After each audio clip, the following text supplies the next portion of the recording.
आज हम कक्षा 12 राजनीति विज्ञान की इकाई 6 के अंदर भारत में शासन के बारे में देखेंगे। भारत में शासन।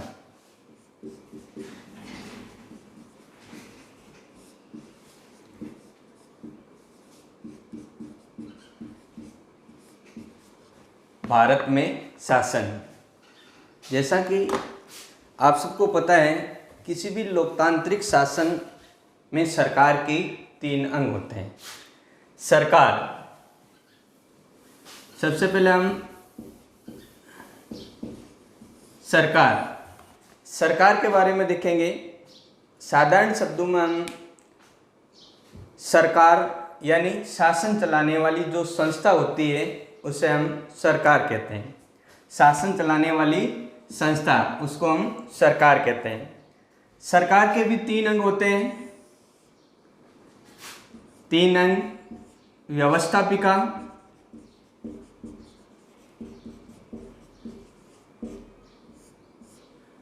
दूसरा सरकार का अंग होता है कार्यपालिका,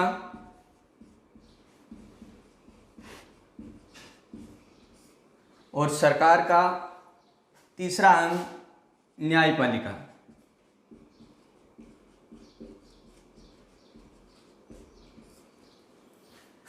अब हम सबसे पहले व्यवस्थापिका के बारे में देखेंगे।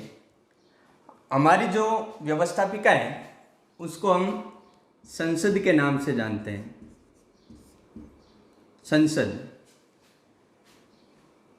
पहले हम ये भी देखेंगे कि व्यवस्थापिका क्या है। यानी व्यवस्थापिका यानी कानून बनाने वाली।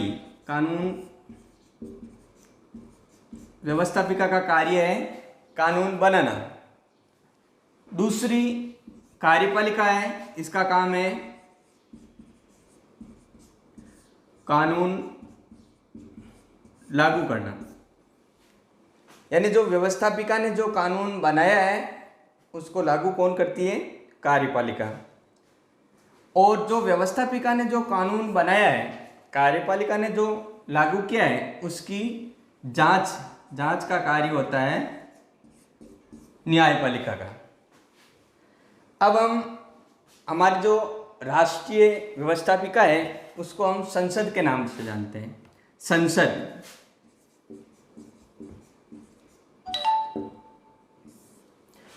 अब हम ये भी देखेंगे, अलग अलग देशों के अंदर व्यवस्थापिका को अलग अलग नामों से जानते हैं। जैसे भारत के अंदर इसको हम संसद कहते हैं। अमेरिका के अंदर कांग्रेस। अमेरिका के अंदर संसद को क्या कहते हैं?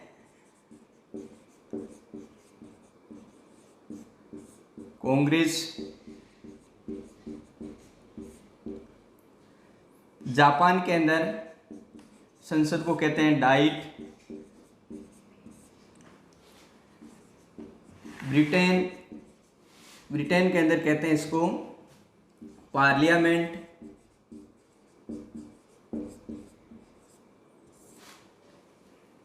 अफगानिस्तान में इसे शूरा। अलग अलग देशों के अंदर व्यवस्थापिका का अलग अलग नाम है। भारत के अंदर हम व्यवस्थापिका को संसद कहते हैं। अब हम संसद, जिस प्रकार हमने देखा सरकार के 3 अंग होते हैं, उसी प्रकार संसद के भी 3 अंग होते हैं। नंबर 1, उसके अंदर राष्ट्रपति आता है। राष्ट्रपति भी संसद का अभिन्न अंग है। दूसरा है इसमें लोकसभा, ये भी संसद का अंग है। और तीसरा राज्यसभा। इस अध्याय के अंदर हम लोकसभा एवं राज्यसभा के बारे में विस्तार से देखेंगे। सबसे पहले हम देखेंगे लोकसभा के बारे में। भारतीय संविधान के अंदर लोकसभा, पहले तो हम देखेंगे संसद। संसद का उल्लेख अनुच्छेद 79 के अंदर है। संसद का उल्लेख है भारतीय संविधान के अनुच्छेद 79 के अंदर उल्लेख है। थोड़ा मैं जानकारी के लिए बता दूं, भारतीय संविधान के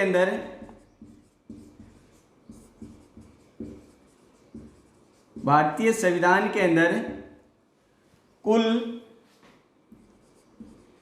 395 अनुच्छेद हैं।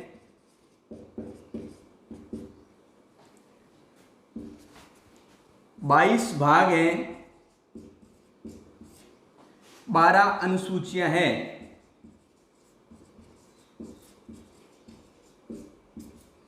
यानी जो 395 अनुच्छेद है भारत के संविधान के अंदर, उसके अंदर 79वां जो अनुच्छेद है वो संसद के बारे में उसका उल्लेख है। जब हमारा संविधान बनकर तैयार हुआ उस समय 395 अनुच्छेद, 22 भाग और 8 अनुसूचियां थी। जब संविधान बना 4 अनुसूचियां बाद में जोड़ी गई। अलग अलग संविधान के अंदर संशोधन हुआ और वर्तमान में अनुसूचियों की जो संख्या है वो है 12। अब हम देखेंगे संविधान के बारे में विस्तार से तो हम आगे वाले पार्टों के अंदर देखेंगे, लेकिन थोड़ा बहुत बता देता हूं मैं। संविधान यानी साधारण शब्दों में हम कह सकते हैं नियम, किसी भी देश की शासन व्यवस्था को चलाने के लिए नियम व कानूनों का जो संग्रह होता है उसे हम संविधान कहते हैं। अब इसको मैं थोड़ा और समझा देता हूं आपको। जैसे किसी भी शासन के अंदर जनता की भागीदारी, किसी भी शासन के अंदर अगर जनता की भागीदारी है, वो शासन है, कौन सा शासन हो सकता है? लोकतांत्रिक। अगर जनता की भागीदारी नहीं है, चाहे वो अप्रत्यक्ष हो या चाहे प्रत्यक्ष हो, वो उसको हम राजतंत्र हो सकता है, कुलीन तंत्र हो सकता है, वो अलग हो सकता है। अब हम ये तो गया कि जनता की भागीदारी के आधार पर हम शासन को बांट सकते हैं, लोकतंत्र, राजतंत्र। उसी तरह शक्तियों के विभाजन के आधार पर शक्ति के विभाजन के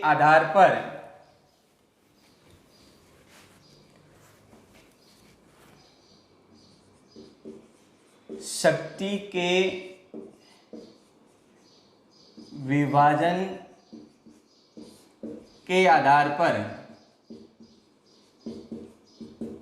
अगर शक्तियों का विभाजन है, वो शासन कौन सा है? संघात्मक। अगर शक्तियों का विभाजन है तो वह संघात्मक, अगर नहीं है तो वहां पर वो शासन होता है एकात्मक शासन। अब हम भारत के अंदर संघात्मक शासन है।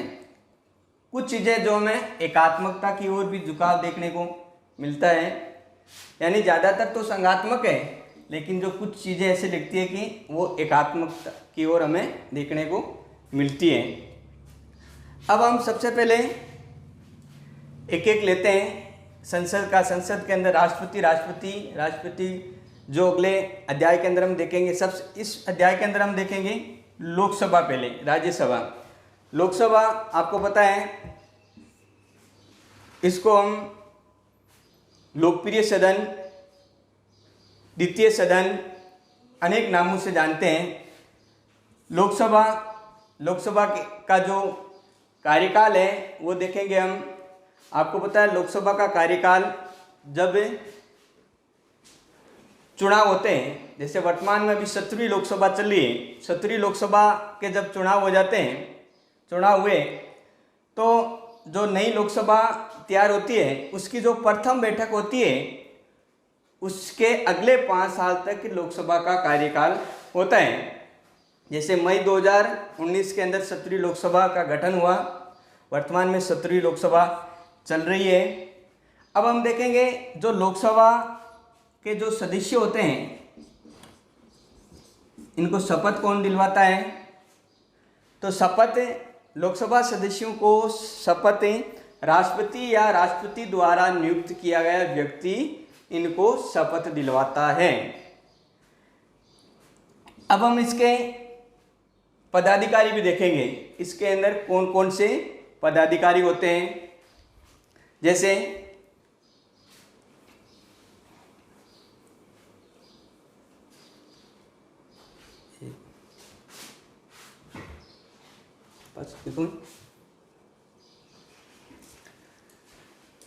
अब हम सबसे पहले लोकसभा देखते हैं।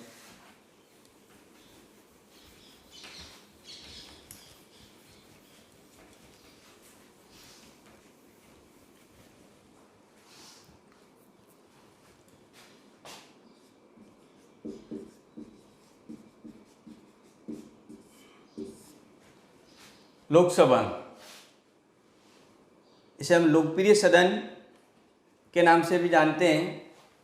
अब हम पहले मैंने बताया आपको लोकसभा का जो कार्यकाल होता है वो प्रथम बैठक से 5 वर्ष होता है। अब हम देखेंगे इसके जो शपथ है, लोकसभा सदस्यों को शपथ तो दिलवाता है राष्ट्रपति। लोकसभा सदस्यों को शपथ राष्ट्रपति या राष्ट्रपति द्वारा नियुक्त किया गया व्यक्ति, राष्ट्रपति या राष्ट्रपति द्वारा नियुक्त किया गया व्यक्ति इनको शपथ दिलवाता है।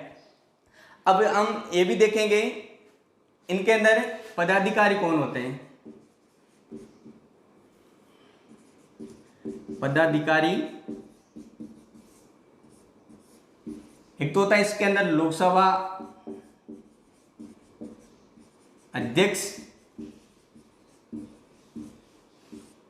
लोकसभा अध्यक्ष, एक होता है उपाध्यक्ष।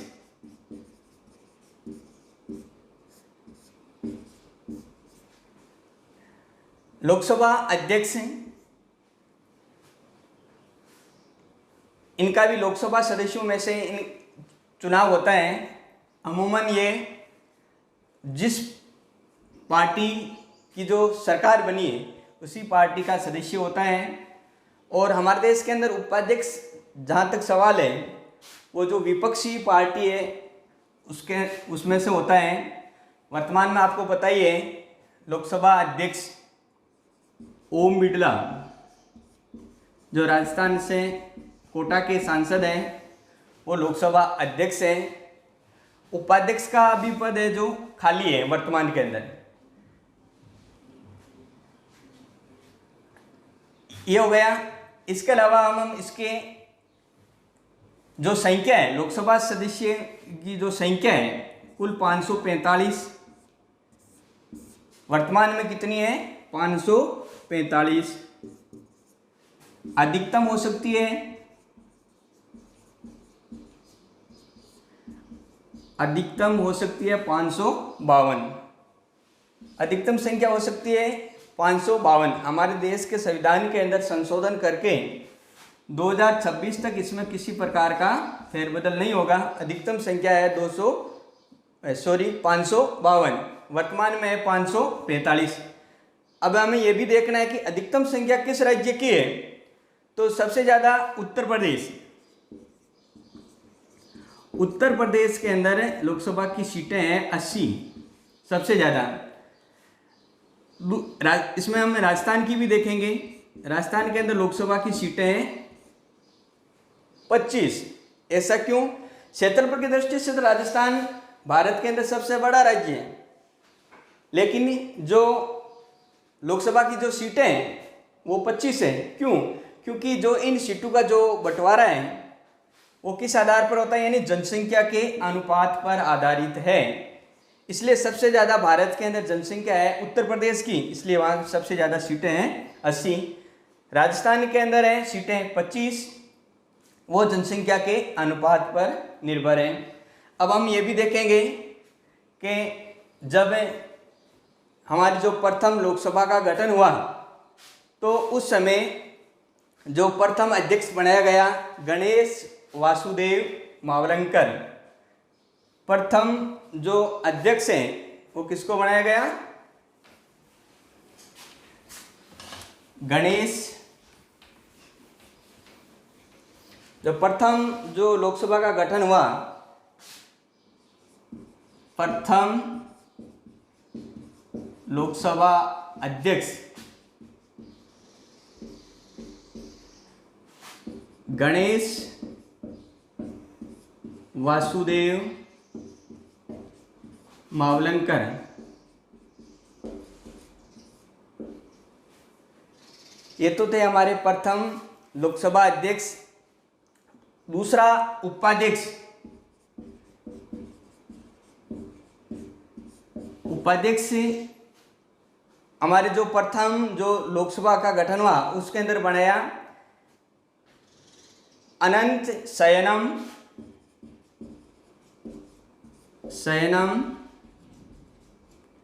अयंगर।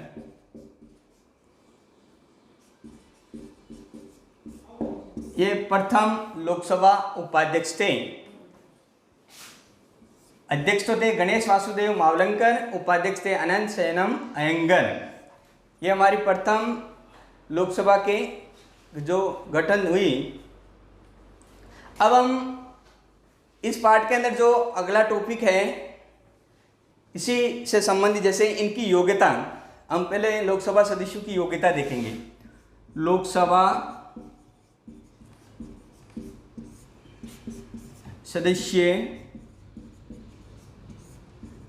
बनने के लिए योग्यता, तो एक तो भारत का नागरिक होना चाहिए,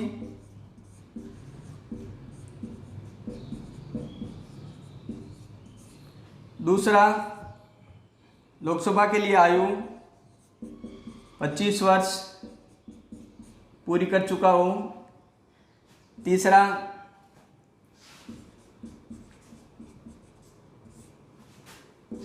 पागल दिवालिया नहीं होना चाहिए, मानसिक रूप से स्वस्थ होना चाहिए, वही नागरिक लोकसभा सदस्य बन सकता है।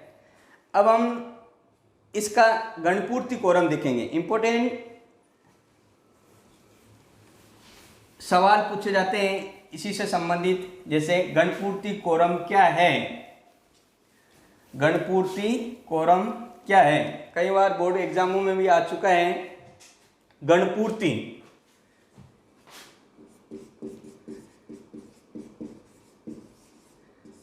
गणपूर्ति या इसको कोरम, गणपूर्ति क्या है? कुल सदस्य संख्या का 1/10वां भाग, 1/10वां भाग, यानी जैसे 545 सदस्य है लोकसभा के अंदर, तो अगर 545 कुल सदस्य हैं तो गणपूर्ति यानी कोरम की सदस्यों की जो संख्या है वो कैसे निकालेंगे? यानी 10/100, 545 का 10वां भाग यानी 545 यानी 54.5, यानी 55 सदस्य अगर लोकसभा के अंदर मौजूद रहेंगे तब संसद की कार्रवाई सुचारू रूप से, यानी उनको कानूनी मान्यता मिलेगी। इसी तरह हम निकाल सकते हैं, जैसे अभी हम लोकसभा के बारे में देख रहे हैं। दूसरा है, इसमें आगे देखेंगे हम राज्यसभा के अंदर भी वैसे ही निकालेंगे जैसे अभी निकाला हमने। 10/100, 245 सदस्य हैं वर्तमान के अंदर, तो गणपूर्ति कोरम क्या हो जाएगा? 24.5, यानी 25 सदस्य अगर राज्यसभा के अंदर मौजूद है तब वो कार्रवाई सुचारू रूप से चलेगी, यानी उसको कानूनी मान्यता प्राप्त होगी। ये तो हो गया गणपूर्ति कोरम। अब हम देखेंगे संसद के अंदर जो भाषा है वो भाषा क्या है, कौन कौन सी भाषा के द्वारा संसद की कार्रवाई के अंदर कार्य होते हैं। तो हम भाषा देखेंगे। भाषा, संसद के कार्रवाई के अंदर भाषा, एक तो हम देखते हैं हिंदी, अंग्रेजी, हिंदी और अंग्रेजी। अगर मान लो किसी सदस्य, संसद सदस्य को हिंदी या अंग्रेजी नहीं आती है या नहीं समझ पाता है तो वो जो लोकसभा अध्यक्ष है उसकी जो अनुमति से मातृभाषा के अंदर वो अपनी बात रख सकता है, संसद के अंदर